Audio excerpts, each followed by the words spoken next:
Shalom, selamat sore. Saat ini kami dari kelompok 2 akan mempresentasikan tentang materi kami yaitu etika teknologi kecerdasan AI.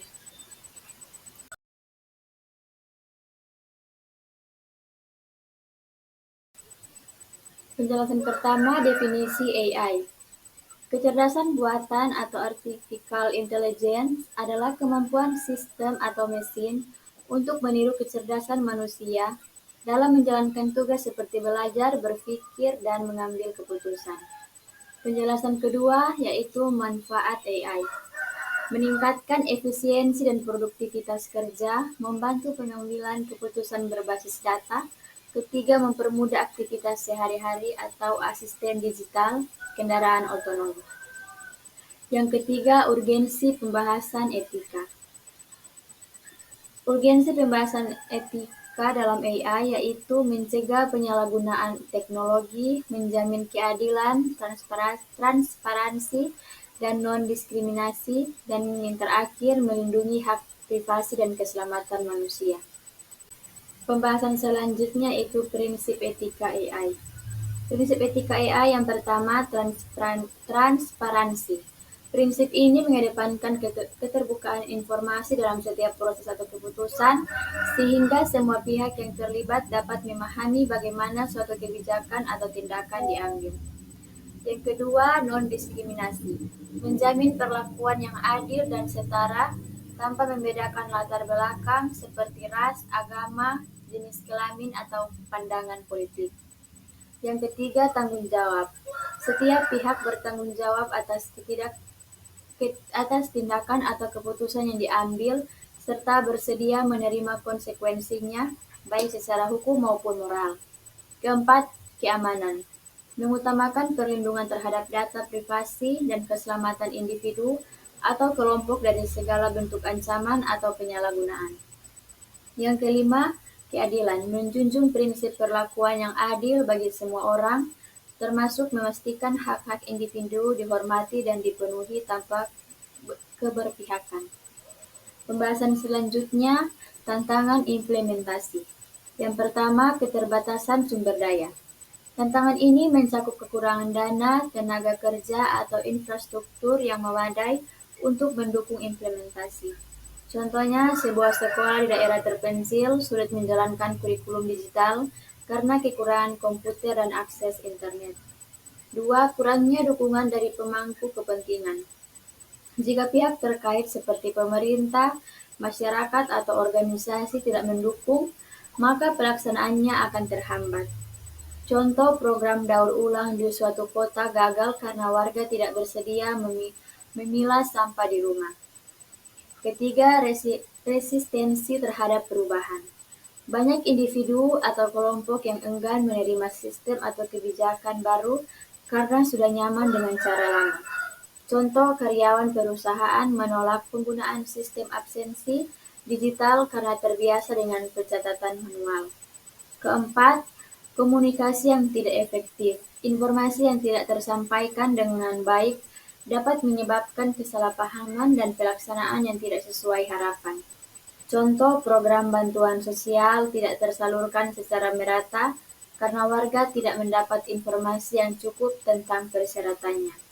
Kelima, ketidaksesuaian antara kebijakan dan kondisi lapangan. Kebijakan seringkali disebut tanpa pertimbangan kondisi nyata di lapangan. Contoh, pemerintah pusat menetapkan standar bangunan tahan gempa tanpa memperhitungkan batasan bahan bangunan lokasi di daerah terpencil. Pembahasan selanjutnya, studi kasus dari chatbot Replika. Replika merupakan aplikasi chatbot berbasis kecerdasan buatan yang diciptakan untuk menjadi teman virtual bagi penggunanya.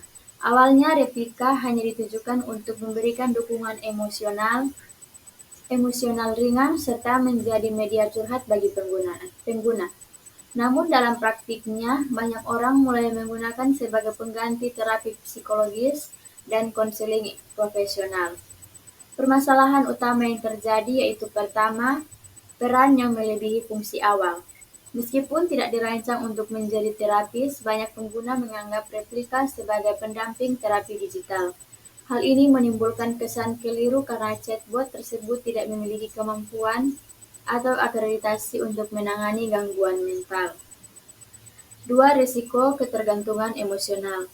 Beberapa pengguna mulai merasa terikat secara emosional dengan chatbot, bahkan mengandalkan saat mengalami stres berat atau masalah pribadi. Hal ini menimbulkan risiko psikologis karena chatbot tidak dapat memberikan dukungan yang benar-benar aman secara mental. Ketiga, ketidakadaan sistem penanganan darurat. Replika tidak dirancang untuk merespons situasi berbahaya seperti pikiran untuk melukai diri sendiri atau krisis mental yang serius. Hal ini bisa membahayakan pengguna yang tidak mendapatkan bantuan profesional saat sangat mendesak. Keempat, tanggung jawab etis pengembangan. Pengembangan menghadapi dilema etika sejauh mana mereka harus membatasi atau meningkatkan fitur chatbot. Mereka perlu mempertimbangkan apakah fitur seperti percakapan yang terlalu intim atau pribadi harus dikurangi, atau malah melengkapi chatbot dengan sistem peringatan dan rujukan ke profesional. Pembahasan selanjutnya, studi kasus TI Microsoft AI dengan pengaruh dari data buruk. TI adalah chatbot berbasis kecerdasan buatan yang dikembangkan oleh Microsoft dan diluncurkan melalui Twitter pada tahun 2016. Tujuannya adalah untuk berinteraksi dengan pengguna media sosial dan belajar dari percakapan tersebut, khususnya dari kaum muda. Namun hanya dalam waktu kurang dari 24 jam. TI mulai mengeluarkan pernyataan ofensi, rasis, dan seksis. Hal ini terjadi karena TI belajar dari interaksi pengguna tanpa penyaringan data yang memadai. Masalah utama muncul karena TI tidak dapat membedakan antara informasi yang pantas dan tidak pantas. Banyak pengguna yang secara sengaja mengajarkan TI dengan bahasa dan pandangan yang ekstrim atau berbahaya. Karena AI tersebut dirancang untuk belajar secara otomatis dari data yang diberikan. TI menyerap dan meniru perilaku negatif tersebut. Studi kasus ini menunjukkan pentingnya kualitas data dalam pengembangan AI. Jika data yang digunakan buruk atau biasa, maka hasil dari sistem AI juga akan mencerminkan hal tersebut. Ini menjadi contoh nyata bagaimana data yang tidak terkontrol dapat merusak sistem AI dan menimbulkan dampak pada reputasi yang besar bagi pengembangannya. Yang terakhir, studi kasus Cina AI dan pengawasan massal. Tiongkok dikenal sebagai salah satu negara yang paling maju dalam penerapan teknologi kecerdasan buatan atau AI, terutama dalam sistem pengawasan publik. Pemerintah Tiongkok memanfaatkan AI untuk meningkatkan keamanan dan kedamaian, termasuk melalui kamera pengenal wajah yang tersebar di berbagai tempat umum seperti jalan, stasiun, dan pusat perbelanjaan. Dengan jutaan kamera yang tersebar di seluruh negeri, sistem ini memungkinkan identifikasi individu secara real-time serta pelacakan pergerakan mereka. Teknologi ini juga terintegrasi dengan sistem kredit sosial yang memberikan penilaian terhadap perilaku warga berdasarkan aktivitas mereka sehari-hari, termasuk pembayaran utang, kepatuhan terhadap hukum, dan bahkan perilaku sosial. Meskipun pemerintah menyatakan bahwa sistem ini bertujuan untuk meningkatkan keamanan dan efisiensi sosial, banyak pihak internasional menilai pendekatan ini sebagai bentuk pelanggaran hak privasi. Kritikus juga menyoroti potensi teknologi ini untuk mengontrol masyarakat dan membungkam kebebasan berekspresi. Baik, kesimpulannya, etika dalam teknologi kecerdasan buatan AI sangat penting untuk memastikan bahwa pengembangan dan penggunaannya tidak merugikan manusia maupun lingkungan. AI harus digunakan secara bertanggung jawab, adil, dan transparan, terutama dalam hal privasi data, keadilan algoritma, dan dampaknya terhadap lapangan kerja. Oleh karena itu, para pengembang, pemerintah, dan masyarakat perlu bekerja sama untuk menetapkan aturan dan batasan yang jelas agar AI bisa memberikan manfaat maksimal tanpa menimbulkan risiko yang besar. Dengan pendekatan yang etis, AI dapat menjadi alat yang memperkuat nilai-nilai kemanusiaan dan mendukung kemajuan peradaban.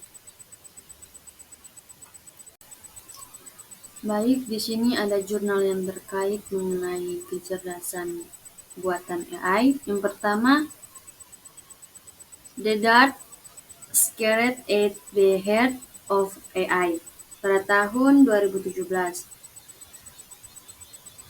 Artikel jurnal ini menyoroti masalah kurangnya transparansi dalam beberapa sistem AI yang kompleks, yang sering disebut sebagai kotak hitam, dan implikasinya terhadap akuntabilitas dan kepercayaan publik.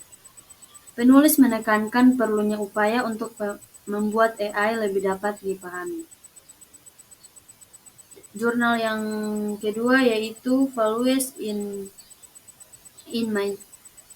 Machine Learning, Friedman dan Sedgwick pada tahun 2017. Jurnal ini membahas bagaimana nilai manusia secara implisit tertanam dalam desain dan data yang digunakan untuk melatih sistem pembelajaran mesin. Para penulis berargumentasi bahwa kesadaran akan nilai-nilai ini penting untuk mengembangkan AI yang etis dan adil. Jurnal yang ketiga ini mengeksplorasi berbagai tantangan dan peluang etis, hukum, dan teknis yang berkaitan dengan tata kelola kecerdasan buatan.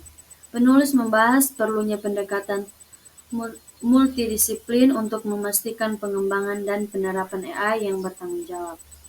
Jurnal yang keempat ini berfokus pada robotika. Jurnal ini juga membahas implikasi etis dan sosial yang signifikan yang tumpang tindih dengan AI, seperti tanggung jawab dan interaksi manusia-robot, potensi pengangguran akibat otomatisasi, dan isu-isu privasi.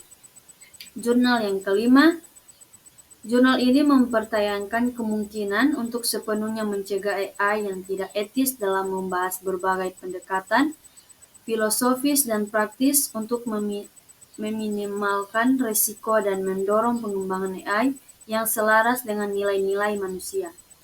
Jurnal yang keenam, jurnal ini memperkenalkan konsep keadilan yang melampaui sekedar menghindari dampak yang tidak proporsional, dengan fokus pada kesetaraan tingkat kesalahan di berbagai kelompok demografis dalam sistem klasifikasi berbasis pembelajaran mesin. Dan jurnal yang terakhir, jurnal ini secara khusus membahas implikasi etis dari penggunaan big data dan AI dalam konteks kesehatan dan kedokteran, termasuk isu-isu privasi, persetujuan, dan potensi bias dalam algoritma diagnostik dan prediktif. Dan baik, di sini ada beberapa referensi yang terkait dengan kecerdasan buatan AI. Sekian presentasi dari kami kelompok 2 dan ucapkan terima kasih.